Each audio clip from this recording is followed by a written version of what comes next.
Saudari-saudaraku terkasih dalam Tuhan Yesus Kristus, selamat pagi dan berkah dalam. Kita bertemu kembali dalam renungan harian Rabu 14 Mei 2025.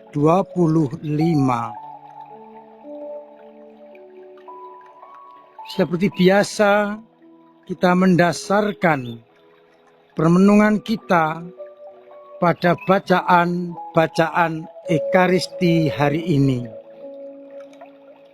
Hari ini kita merayakan pesta Rasul Matias yang kita kenal sebagai pengganti posisi Yudas yang meninggalkan martabatnya dari ke-12 rasul. Bacaan pertama mengisahkan bagaimana Matias dipilih oleh para rasul untuk menggenapi bilangan ke-12. Ketika dipilih dua orang yang diajukan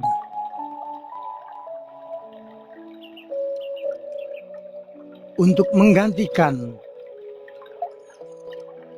posisi Yudas, maka dua nama, yakni Yusuf dan Matias, dipilih dengan membuang undi, dan yang terpilih adalah Matias.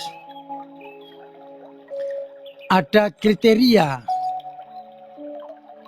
yang disampaikan oleh Santo Petrus yang akan menduduki posisi Yudas, yakni mereka harus hidup bersama Yesus dan bersama para rasul, mulai dari baptisan Yohanes sampai hari Yesus diangkat ke surga, dan bersama para rasul disaksi tentang kebangkitan Yesus. Maka Matias yang kena undi digabungkan dalam bilangan ke-12 rasul. Pada Injil Yohanes bab 15 ayat 9 sampai 17, Yesus menegaskan tak seorang pun yang melebihi kasih seorang yang menyerahkan nyawanya untuk sahabat-sahabatnya. Dan itulah kasih yang ditunjukkan oleh Yesus Kristus. Maka orang harus tinggal dalam kasih Yesus dengan model menyerahkan nyawanya untuk selama-lamanya. Dan Yesus berpesan agar mereka saling mengasihi seorang akan yang lain. Ia juga menegaskan bahwa kita bukan lagi hamba, melainkan sahabat, sehingga kepada kita juga diberikan semua yang didengar dari Bapa. Kita bersyukur karena lewat Yesus Kristus kita mengenal Bapa. Maka hendaknya semangat kasih ada dalam hidup kita. Inilah perintahku kepadamu, kasihilah seorang akan yang lain.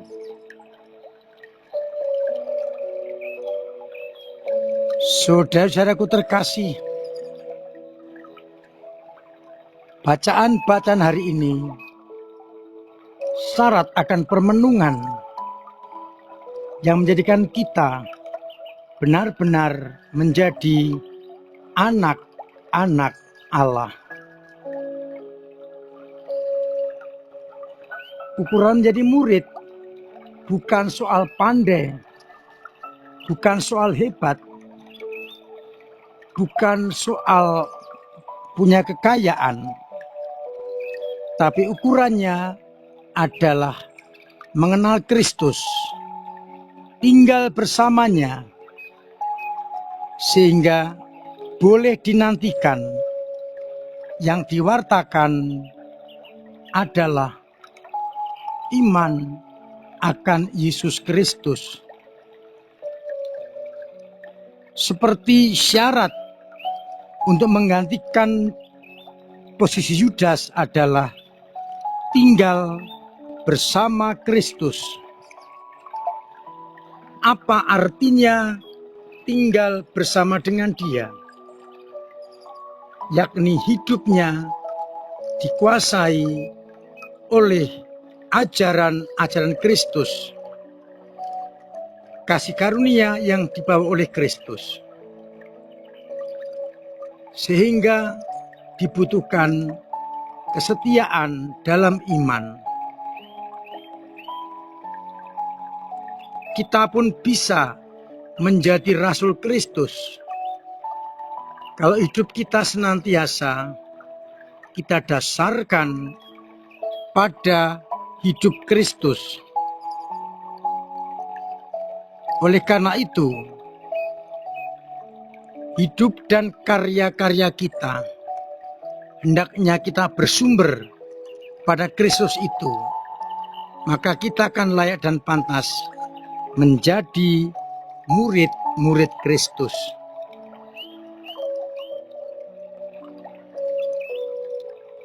Siapa itu? Siapapun juga tanpa kecuali bisa ambil bagian dalam karya perutusan, melanjutkan tugas penggembalaan para rasul, gereja, dan para pemimpin-pemimpinnya. Maka mari bersama-sama kita terus-menerus hidup dalam Kristus, agar akhirnya kita dimampukan untuk semakin pantas dan layak menjadi pengikut Kristus.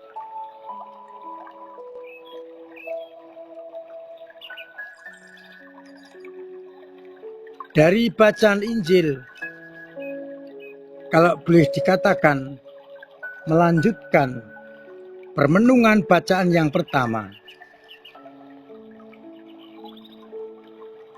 Kita disebut sahabat karena kepada kita diberikan pengertian, pengetahuan akan Bapa,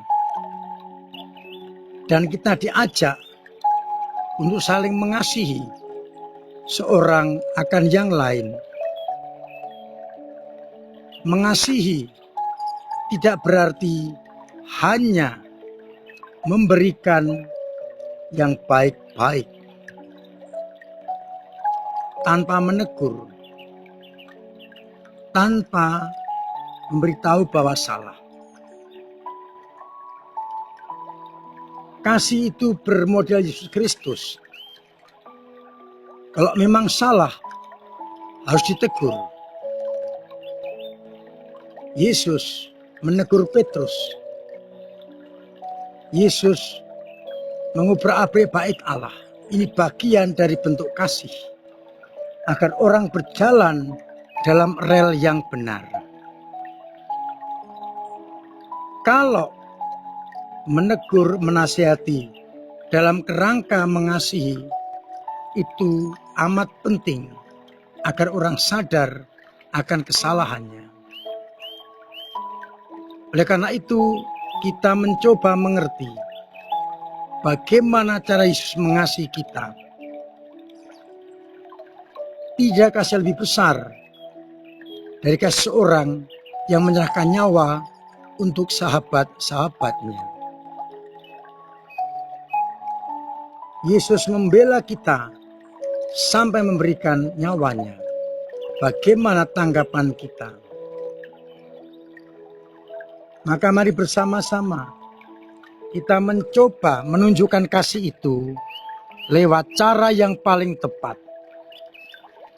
Bisa jadi dengan mengasihi, bisa jadi dengan menegur. Yang penting tujuannya adalah demi keselamatan. Oleh karena itu, mari kita mewujud nyatakan kasih itu kepada sesama kita, agar akhirnya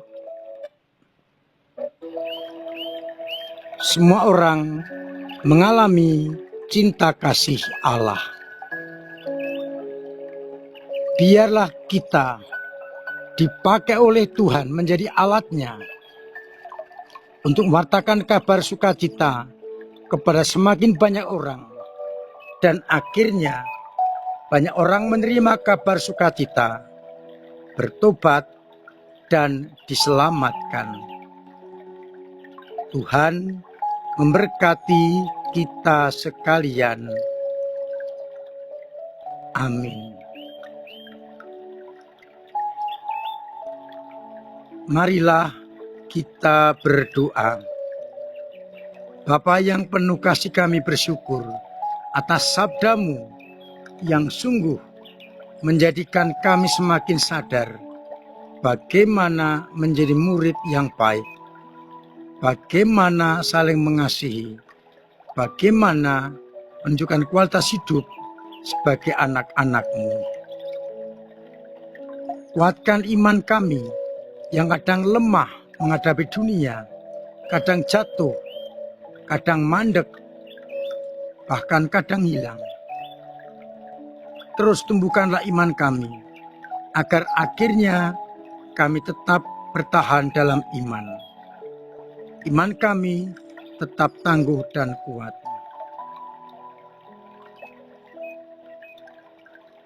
Semoga umat-Mu yang sakit Engkau sembuhkan, yang punya beban berat Engkau ringankan, yang punya persoalan Engkau bantu untuk mengurai, agar akhirnya kami dalam situasi apapun tetap berpegang pada iman yang kokoh kuat.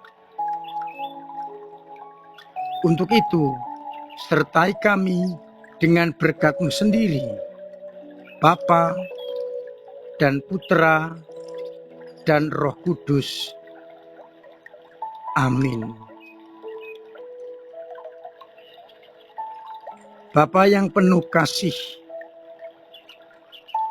dorong kami untuk terus menciptakan pola hidup yang sehat, agar bila kami sehat, keluarga sehat, semuanya sehat.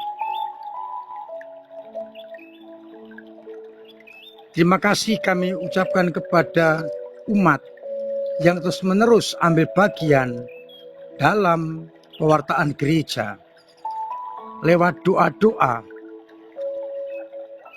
lewat pemberian diri, pemberian tenaga, pemberian waktu, pemberian karya, dan tentu saja pemberian dana, yang sungguh membantu perkembangan pelayan gereja. Biarlah dengan cara itu, gereja semakin berkembang dalam pelayanan. Terima kasih untuk semua peran serta panjenengan dalam usaha Paroki Bandung Gunung Kidul mencoba membangun pastoran. Yang masih ingin terus membantu, dipersilakan lewat amplop-amplop yang ada di atas kotak dekat pintu masuk gereja, atau dengan transfer dan mentransfer diberitahu kepada kami agar bisa direkap. Agar akhirnya umat di Paroki Bandung bisa nyaman karena gembalanya mendapatkan pastoran yang memadai. Minggu depan sampai akhir bulan akan dijual kupon berhadiah untuk menyelesaikan pembangunan gedung gereja Santo Paulus Sindangguwa Semarang. Mari kita berpartisipasi, kita borong tiket-tiketnya, siapa tahu kita mendapatkan hadiah. Dengan membantu mereka, hadiah boleh kita dapatkan. Terima kasih kepada seluruh umat, khususnya ketua lingkungan, yang terus mendorong umatnya aktif dalam berbagai pertemuan, dalam Korama Anak, sehingga benar-benar menjadikan gereja kita hidup dan berkembang. Mudah-mudahan dengan berbagai macam cara, dengan inovasi yang baru, kita semakin bertumbuh berkembang menjadi Katolik dan Apostolik yang sejati. Semakin Katolik, semakin Apostolik, agar akhirnya banyak orang merangkul setiap orang yang kita jumpai dan gereja semakin berkembang. Akhirnya mari kita bangun bersama-sama gereja ini dengan cara kita masing-masing. Bisa dengan doa-doa, dengan pemberian tenaga-tenaga, ataupun juga dana yang sungguh sangat dibutuhkan. Mudah-mudahan kita benar-benar jadi komunio yang suci, terampil, kuat, dan juga semakin apostolik. Tuhan memberkati kita sekalian. Amin.